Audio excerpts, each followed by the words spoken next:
Okay, magandang buhay po sa lahat ha. Kayo po ngayon na nanonood itong ating ipapakitang video na kung saan ay lahat po tayo ay magugulat.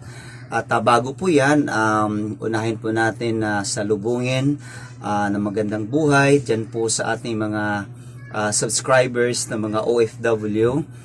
And ako po nagpapasalamat talaga sa inyo na patuloy po kayong nag-subscribe sa ating YouTube channel dahil po lagi ko pong sinasabi sa inyo na ang ating bayani ng bansa ay kayo pong mga OFW.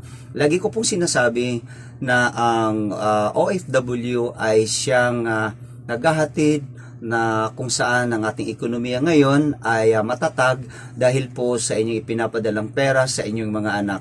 Subalit, datapwat at masakit sa ating kalooban na kayo pong mga OFW na naghihirap sa ibang bansa ay wala pong natanggap na isa o mga serbisyo na galing po kay Marcos. Puwera na lang po nung kapanahonan ng ating mahal na Pangulong PRRD. Alright, so patuloy po kayo na mag-share sa ating live nitong ating video na papakita sa inyo, itong ating channel. Paki-share po sa inyo mga kaibigan para po maihatid natin sa inyo ang lahat ng mga kaganapan nangyayari dito sa ating bansa na lagi natin sinasabi ang ating bansa po ay hawak ng demonyong leader na si Marcos. Huwag na po tayo magtatago o ano pang mga tawag nito, nagkukunwari. Alright? So mga kaibigan, nito mga nakaraang araw ay pinag-uusapan po natin itong masalimuot, talagang nakakagalit. Ito po yung issue tungkol po doon sa flood control na kung saan nakita naman po natin na bago ito lumabas sa investigasyon ng ating pinakamamahal na Senator Marcolita ay talagang lubog na po sa baha ang buong Kamaynilaan o Metro Manila na kung saan kung napansin nyo ang mga tao ay hirap na hirap nitong perwisyo na baha. Yun pala, ang budget ay trillions. Di ba po, napakasakit. Ngayon, dahil po dito sa investigasyon sa Senado ni Attorney o Senator Attorney Marcolita ay nagsilabasan po ang baho na kung saan mga kaalyado po mismo nitong si BBM na mga kongresista nakipagsabuatan sa mga DPWH at ang DPWH ay nakipagsabuatan din sa mga kontratista. At ang pinakamasakit po rito, dahil po ang mga kongresista ay meron pong mga negosyo na nakipagkontrata o construction na nakipagkontrata sa gobyerno. Kaya po ang budget na trillion na nakalaan po sana sa flood control ay kinurakot. Alright? So, masakit po sa atin dahil po itong administration na ito ay masasabi po nating well-organized na sindikato. Kumbaga, para ho tayong nanonood ng isang laro, yung kung naalala nyo ng kabataan natin, yung takip po ng isang inumin na nakakalasing, di ba? Yung takip noon, di ba, ilalagyan po yan ng isang parang butil, either 3 or 4 na tinatanong tayo kung saan dito ang may laman. Halos ganun po ang nangyari ngayon sa ating bansa. So mga kaibigan, aking mga kaibigan na mga OFW, lalo po sa inyo na nasa ibang bansa, hindi po na tayo dapat manahimik sa ganitong sitwasyon na nangyari po sa ating bansa. Masakit po sa atin, sa inyo, lalo na sa inyong mga OFW na talagang naghihirap, isinugal ang buhay para lang may padala sa mga anak nyo dito sa Pilipinas. Kaso lang, hindi nyo na naramdaman ang tamang pagserbisyo ng ating sabihin natin itong Marcos administration na ito. Eto ngayon, ang ipapakita nating video ay talaga nagtitrending. Bakit po? Isa sa proyekto na bumagsak, ayan o, klaruhon niyo sa makikita niyo po dito sa video, isa po sa proyekto na bumagsak sa Piña-Pranda Park, dun po sa somewhere in Luzon, ay pagmamay-ari po ni Saldico. Mga kaibigan, kung naalala natin, last year ay sinabi po ng ating mahal na Vice President Sara Duterte na 2 tao lang po ang hawak ng ating budget. Yun po ay si Speaker Romualdez at si Congressman Saldico.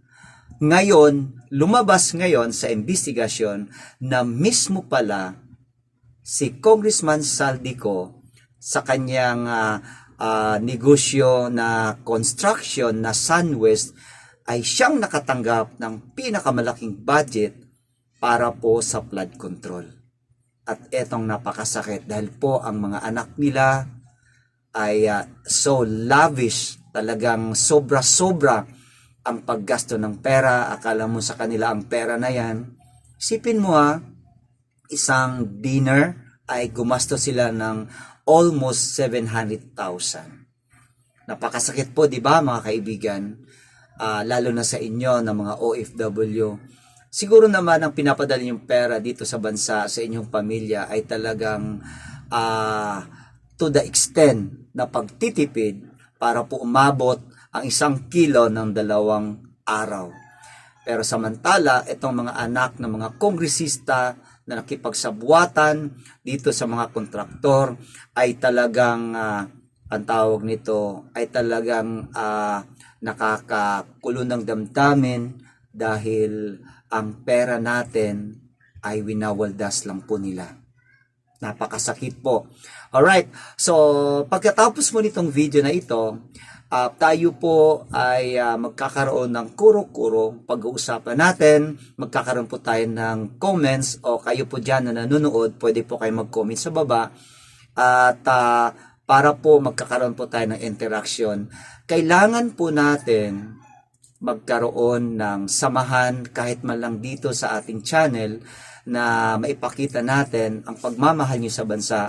Kailangan ko po ang inyong comment dito para po meron tayong interaction. Ano po ang inyong saloobin habang po kayo ay nanonood dito sa video na ito. At huwag niyong kalimutan, this coming September 1 ay patuloy ang investigasyon ni Senator Attorney Marcolita. Panoorin po natin ang video ito para nyo maintindihan ang ating pag-uusapan. Bubong ng stage sa Peñaranda Park bumagsak. 5 ang sugatan. Contractor, mga kapatid daw ni Saldico. Nakita nyo? Bubong bubong na bumagsak. 5 ang sugatan at ang mismong may-ari ay kapatid ni Congressman Saldico. Unang-una pa lang ito na bahagi ng ating video, kung naintindihan nyo, si Saldico ay isang kongresista. Sabi dati ni BP Sara, silang 2 lang po ang hawak ng budget ng ating bansa, si Saldico at si Speaker Romualdez. Pero ayon sa ating batas, bakit po nakapasok ang proyekto ng pamilyang Saldico sa gobyerno? Alam ng kongresista na ipinagbawal po ito.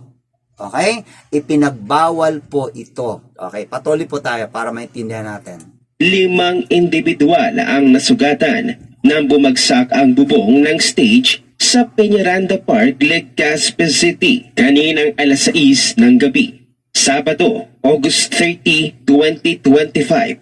Ayon sa Albay Governor Noel Rosal, sugatan ng mga ito matapos tamaan ng tarpaulin at bakal mula sa bubong. Ang bubong ay bahagi ng 96 million pesos project para sa rehabilitation ng multi-purpose facility sa Old Albay District. Isipin mo, milyones, Ang kapal talaga ng mukha. Ang kapal ang mga mukha, So, grabe. Ito pala na proyekto ito, ipinapakita natin. Sa susunod natin ng video, marami na pong katarantaduhan ang pamilyang ito. Okay, mga walang hiya, okay.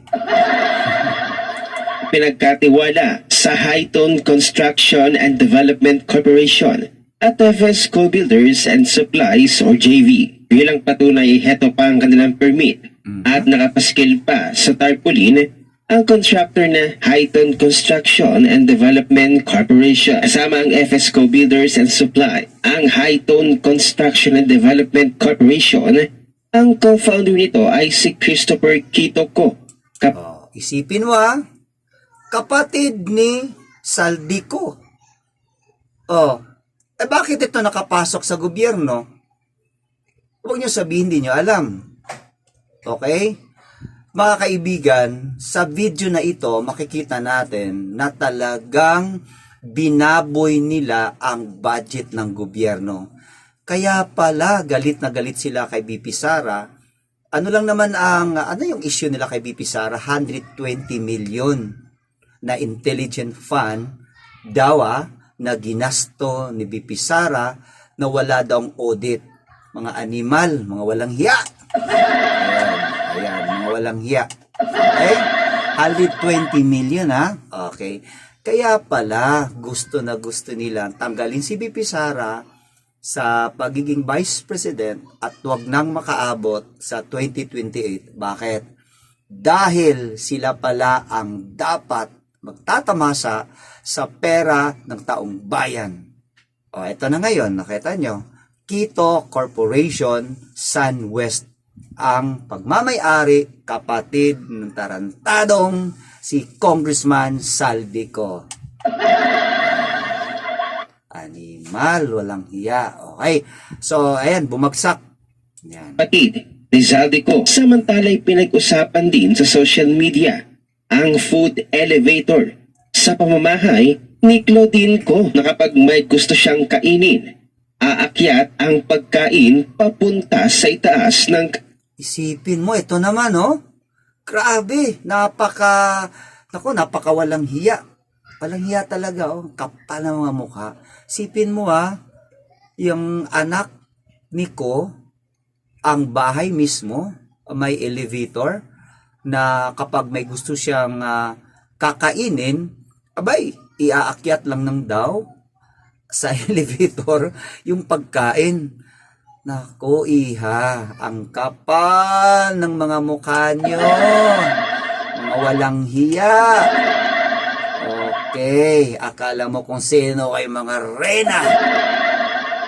Okay, akala mo kung sino ho kayo. Tingnan mo mismo nga si Senator Villar na napakayaman sa ating bansa. Wala naman po tayo narinig na ganito yung bahay na may elevator na gustong kumain ni Senator Cynthia Villar, pagsabihin yung kanyang katulong, iakyat mo rito yung kape, dumaan ka sa elevator. Wala namang ganun, di ba? Pero itong anak na mga kawatan, talaga masasabi nating kawatan. Okay, mga walang hiya. Okay, wala talagang hiya mga animal na to. Sipin mo, bahay, nilagyan ng elevator para iakyat ang pagkain. Nako, iha, mabulunan ka sana. Okay? Tuloy tayo Kanyang room. Wow! Ang sosyal. Kahit yumaman ako, I will never install one like this. These kids grew up entitled because their parents allowed them to be excessive. Lagyan ba naman ng food elevator yung kwarto? Having money does not automatically mean you are going to raise a spoiled child. Nasa pagpapalaki yan. Your kids can have everything they want. Tama naman Bakit kailangan magkaroon ng elevator yung bahay? Di ba? Mga kaibigan, ano to, mga normal pa ba mga otak nito? Normal pa ba otak nito? Oy, ang pagkakalam ko nitong pagkain na iakyat, ito ay nangyayari lang sa mga ospital. 'Di ba? Pero ang bahay nila, sabihin na nga natin meron kayong hanggang 3rd floor, wala naman sirong bahay hanggang 10th floor, 'di ba? Pero di ko maintindihan paglagay ka ng isang elevator para lang diretsong maihati ng pagkain sa kwarto. O di ba? Ano to? Normal pa ba? Normal pa ba tayo? Okay, tuloy natin, okay. Or need. because that's why you work hard so they can have the things you did not. But no kid ever dreamed of having a freight elevator to carry food and water to their rooms unless you put that idea in their head. And a service lift like this, especially one that's not really used or necessary kasi may mga kamay at paa naman kayo, is what changes a kid's perspective about what their money gives them. Okay, tama naman, di ba? May mga kamay naman kayo, hindi naman po kayo lumpo na hindi nyo kayang bumaba o kaya salubungin nyo na lang kaya sa pintuan o sa may hagdanan ang mga katulong na merong iaabot sa inyo na request. Pero yung ganitong klaseng, bahay, may elevator, diretso sa kwarto, abay ka talagang PI. PI kayo. Alam nyo ang PI? Alam nyo na ang PI. Ayan, ayoko, ibubulong ko na lang Ayun. So, teka muna. Eto man din yung babaeng talagang ang tawag nag-viral sa social media ngayon na talagang gumastos ng almost 700,000 isang dinner lang Isang dinner lang Ano kayang pagkain yun? Ano kayang pagkain yun mga kaibigan? Mga kaibigan nating OFW na talagang naghihirap sa ibang bansa. Tapos itong mga anak ng kawatan na mga walang hiya. Okay, basta-basta na lang gumastos ng pera. Sa bagay, ang pera na hindi pinaghihirapan ay napakadaling gagastuhin ng mga kawatan. Alright, ayun. Talaga mag-i-enjoy kayo sa channel ko. Bakit? Marami po tayong gagamiting mga words o kaya sadyain na lang natin below the belt para po ma-entertain tayo dahil po ipapanoorin po natin mga video sa susunod ay talaga nakakagalit, di ba? So, panoorin niyo po ako. Okay. So, ito po, ang babaeng ito, anong taon na kaya to? It looks like she's in 20s, pero maaga pa siyang lumpo. Okay. Lumpo ka na iha? Bakit ang kwarto mo may sariling ang tawag nito elevator? Tarantado. Okay, patuloy tayo para malaman natin ang katarantaduhan ng pamilyang ito. Your kid is supposed to walk to the kitchen to look for food, talk to their parents, or the help while there. Make a bit of an effort. Scrunch for food. Put together something of their own even if it is just to add a spoon or get a napkin or grab water. They are supposed to correlate hunger with effort. Their parents should have the opportunity to tell them, ikaw kumuha ng sarili mong tubig. May paa at kamay ka naman. That's basic even if you're worth 1 million or 1 billion. The synapses of your brain makes all these connections as you grow up. And if all they need to eat any time of the day is push a button, basic human emotions like empathy or basic concepts like effort may fly out the window. Ang synaptic plasticity mo will be built in a way that you will not notice. Super entitled ka na pala. Kasi sanay ka. Lahat sa'yo ibinibigay ng walang effort. It's not just a simple food lift. It's a manifestation of your whim being catered to. Anytime, anywhere, and all you have to do is buzz. Kaya nga, madali sa kanila gastuhin ng pera dahil ang perang tinatamasa nila ngayon ay galing po sa gobyerno. Paano kayo yumaman? Kasi yung tanong paano po kayo yumaman? Paano po kayo naging bilyonaryo? Aber, yan ang tanong Paano po kayo naging bilyonaryo? Di ba po, marami na po tayo nakikitang or nalalaman na galing sa mahirap na yumaman sa malinis na paraan at nung yumaman, hanggang ngayon talagang pwede pa nating lapitan, nakakasalamuha. At ano sila na pamilya hindi sila kagaya nitong magastos. Sipin mo isang dinner gumastos. Ito siya yung nag-viral ngayon na gumastos ng 700,000 dinner. Tingnan natin, anong pagkain yung 700,000 utang na loob? Magkano kayang adobo? O sa ordinary taong adobo, something like 45 pesos. O, di ba? Naku, iha, hindi ka kaya nagsuka sa dami ng ginastos mo. Animal ka. Okay? So, tapos pag uwi mo ng bahay, para ka naling talagang prinsisa ang kanyang buhay dahil po sa pera na galing sa pagnanakaw, mga walang hiya. Okay.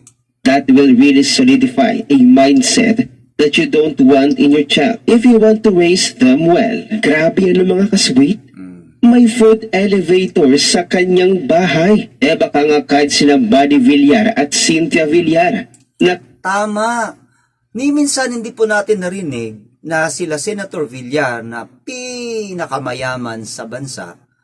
Wala naman po tayong narinig na ang bahay nila ay may elevator at anytime kung gusto nilang kumain o kaya ano gusto maiutos sa kanilang katulong ay gumamit ng elevator. Wala naman pong ganun. Pero itong mga animal na ito, talagang I'm pretty sure matagal-tagal na ito na ang tawag nito na namimihasa, matagal nang naging buhay prinsesa ang babaeng ito na pamangkin ni Saldico, na ang tatay nito kapatid ni Saldico, na si Saldico ang siyang binanggit noon ni Vice President Sara Duterte na mismong hawak silang dalawa ni Speaker ng budget ng ating gobyerno.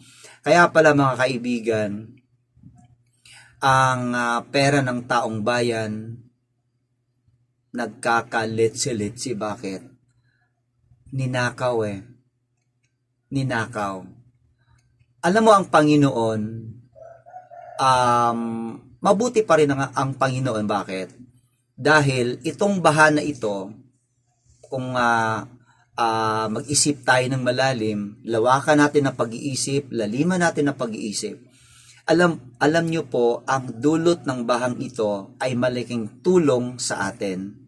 Hindi yung sinabi kong malaking tulong sa ating ekonomiya, hindi po ganon. Ang sinabi ko po rito, malaking tulong para mabuksan ang baho ng Administrasyong Marcos na ito.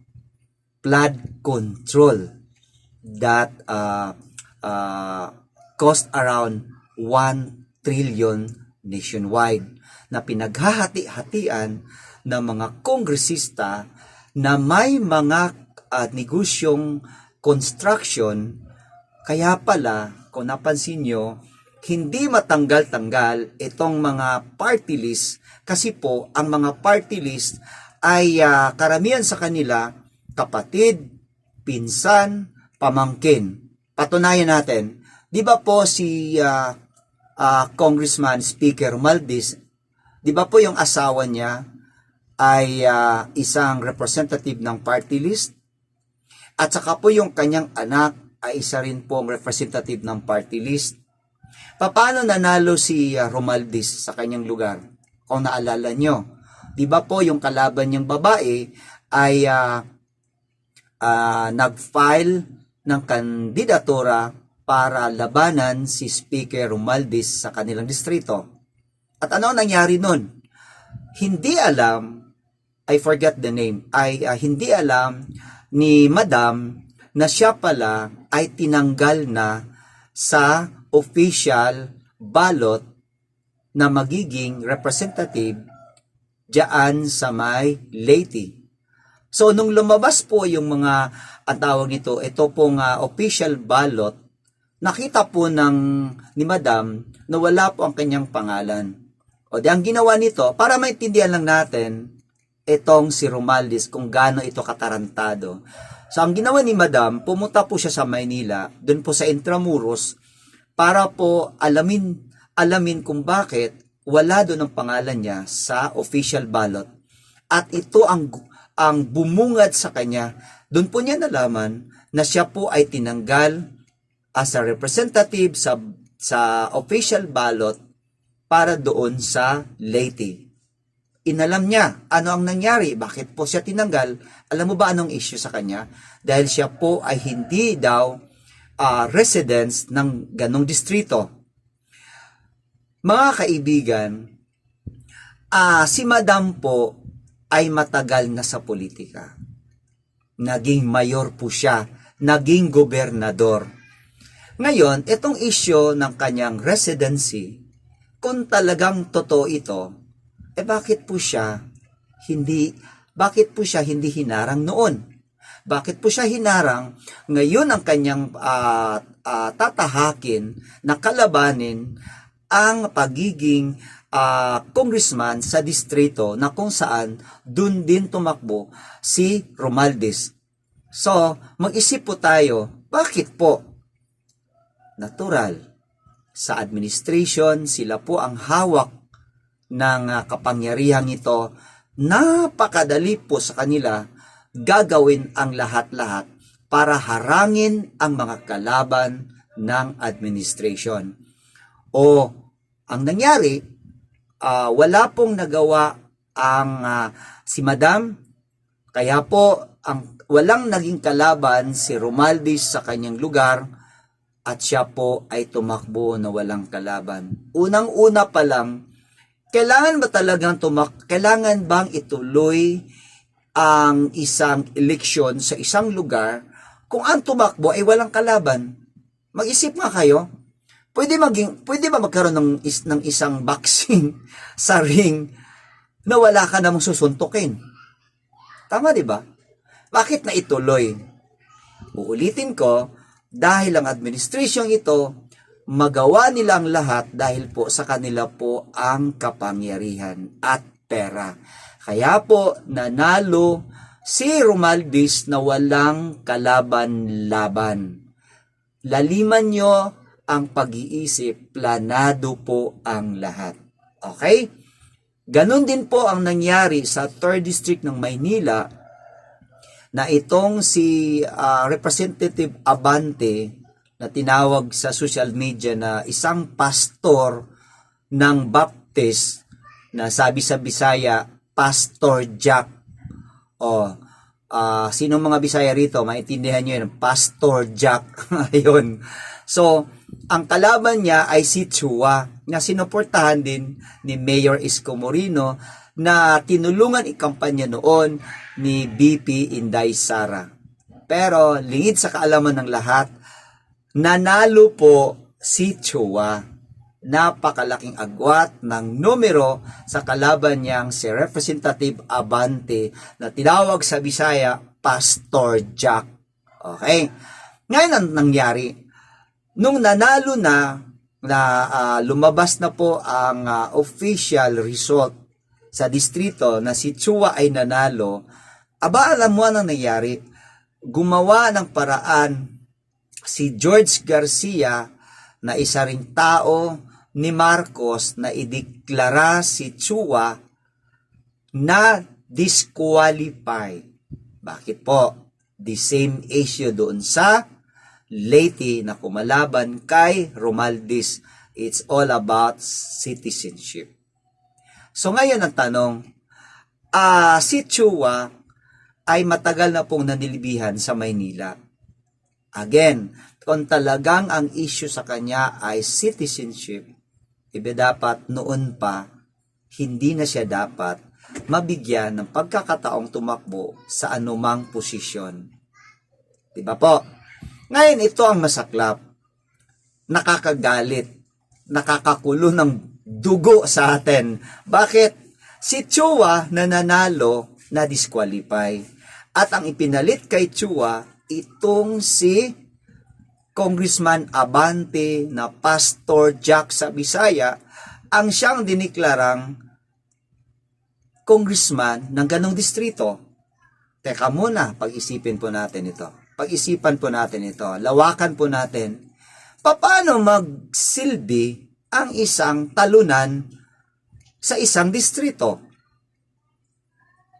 Base po sa ating COMELEC Omnibus Election, kung ang nanalo ay natalo dahil po sa mga tawag nito citizenship, sa kanyang residency, hindi po pwede na ang natalo ay magsilbi sa isang distrito. Base po sa ating COMELEC Omnibus Election Code, kailangan ulitin ang eleksyon sa distrito at kailangan itong si Abante ay tumakbo uli sa kanyang bagong kalaban sa panibagong halalan. Yan po ang klaro sa batas na tinawag natin Omnibus Election Code. Pero ginawa ni Marcos ang lahat para dumami ang kanyang mga kaalyado sa Kongreso para maging attack dog. Inilagay po nila ang tawag nito, itong si Congressman Abante na talunan. Pero mga kaibigan, darating po ang panahon dahil ito pong ating mahal na si respetadong si Attorney Senator Marcolita ay marami po siyang gagawing investigasyong katarantaduhan, kababuyan nitong administration ni Marcos, and that's include the 2025 election. Of course, etong mga senador na nanalo at nagugulat na lang tayo bakit nag-number 2 at ng number 3 si Mr. Pink. Kilala nyo na yan. Okay? At ang daming mga PDP laban na talagang hindi nakapasok. Alright? So, mga kaibigan, palakpakan po natin si Attorney Marcolita dahil po siya ngayon ang tatawagin natin the shining armor ng mga Duterte. Saludo po kami sa inyo, Senator Marcolita. So mga kaibigan, ito pong pinag-uusapan natin na meron tayong kuro-kuro. Maliwanag po sa inyo, lalo na sa inyo mga kaibigan natin, mga OFW na patuloy na nanonood itong channel na ito. At ako po'y nagpapasalamat dahil umabot na po tayo ng 5,000 subscribers worldwide. Marami pong salamat. Marami pong salamat sa inyo. Okay, sana'y patuloy po tayo na manunood at i-share niyo ang channel natin. Ako po ay humingi ng pasensya kung may panahon na hindi po ako nakapag-vlog dahil po meron po tayo inasikaso, no? Nabubulol na tayo. Nabubulol tayo. Okay, meron po tayong inasikaso na, isa po nating hanap buhay, kaya po minsan hindi po tayo nakapag-vlog. Pero pipilitin ko po na susunod nito ay tuloy-tuloy na po ang ating pagbablog. Okay? Marami pong salamat sa inyo. Patuloy nyo sanang i-subscribe at i-share sa inyong mga kapamilya itong ating channel. Marami po kaming vlogger na pro Duterte. Lagi ko pong sinasabi, kami po na mga pro Duterte vlogger ay nagtutulungan kung ano po ang mga issue dahil po sa administration na ito ni Marcos. Oo nga, walang diniklarang tinatawag natin na martial law, pero meron po tayong undeclared martial law. Ano po yun? Kung napansin natin, ang mga mainstream media ay yun po ang kanilang ang tawag natin kaalyado na lagi nagbabalita para pabanguhin ang puwet ni Marcos. Ang puwet ni Lisa Araneta. Okay, nasa dami ng issue, sa baho ng Marcos, pero para sa mainstream media, mabuti para sa kanila ng Marcos. Bakit po? Ayan, nakita nyo. Pera-pera lang yan. Pera-pera lang yan. Diba? Lumabas na po. At nagkatotoo po ang sinabi noon ng ating mahal na Pangulong Duterte, na marami po palang tinatawag niya na prostitute media. Yun, prostitute media. Kaya po, nasampulan itong kilalang broadcaster. Dalawa po sila na nag-interview sa pamilyang Biskaya. alright, na tumanggap ng 10 million bawat isa. Ang kapal ng mukha! Sobrang kapal ng mukha! Kaya pala maraming mainstream media, naku, nakabili ng condominium at nakabili ng mga bungalow dahil po sa kanilang profession. Profession na napakarangal. Ang kakapal ng mga mukha. Ayun. So ngayon, nag-trending na ngayon sa social media ang laki ng perang natanggap nitong dalawang mainstream media na isang suhol o regalo sa kanila nitong pamilyang Biskaya na nagmamay-ari ng konstruksyon na iimbestigahan ngayon sa Senado dahil po ang tawag nito sa perang inilaan sa kanila ng gobyerno at wala ni isang proyektong naipatayo. Right? At ang mga anak nito na ito, nakita nyo naman dito, na talagang isa sa mga anak nila ay talagang nagbubuhay prinsesa. Okay? Isipin mo, kwarto, may sariling elevator para diretso na iabot sa kanya ang pagkain. Sana ho tumagal ka pa, umabot ka sana sa 30 years old dahil may kasabihan, kung ano po ang ginawa nyo sa taong bayan, babalik po ito sa inyo hanggang sa mga kaapu-apuhan nyo at sasapitin nyo ang kastigo ng ating Panginoon. Marami pong salamat.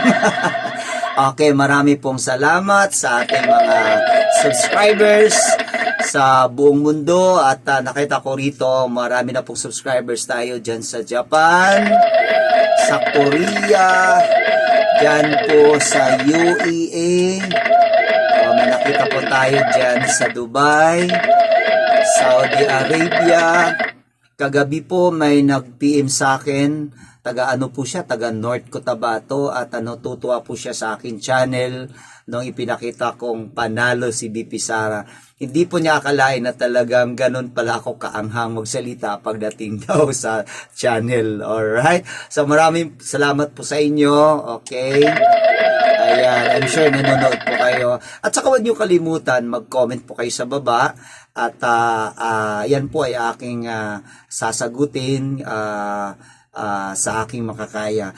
At unang-una po, kung sa inyo po na nasa ibang bansa, kung gusto nyo po ng mga produkto ng binanggit ko sa una kong channel, kagaya po ng barley, JC Organic Barley, alam nyo po, mabibili nyo na po yan sa buong mundo dahil sa drop shipping. Alright? Saan man kayo ng mundo, saan man kayo ngayon, pwede na po kayo makabili ng pinagkakatiwalaang barley at ini-endorso ng mga celebrity, lalo na po si Dingdong Dantes, na talagang nagugustuhan niya po ang JC Organic Barley. Okay? Makikita niyo po sa baba ang link kung paano po mabili ang ganong product worldwide, nationwide. Okay? Kailangan po natin uminom ng barley dahil po ang barley na po yan ay nakasulat sa ating Bible at sa mga kapatid nating Muslim, ang barley po ay nakasulat sa Quran. At alam nyo po ang barley, kapag ininom po natin yan, ay daig po nating kumain ng gulay, parang pinaghalong gulay at prutas. Kasi po ang barley ay kompleto na po yan ng vitamins, minerals, amino acids, enzymes, at marami pa pong iba. Okay? Ulitin ko, sa lahat ng gustong bumili ng JC Organic Barley, tingnan nyo na lang po ang link sa baba. I-click nyo lang yan at mag-order po kayo. At marami pa po tayong mga products doon na makikita po natin. Marami pong salamat sa inyo and God bless po sa lahat ng ating mga OFW.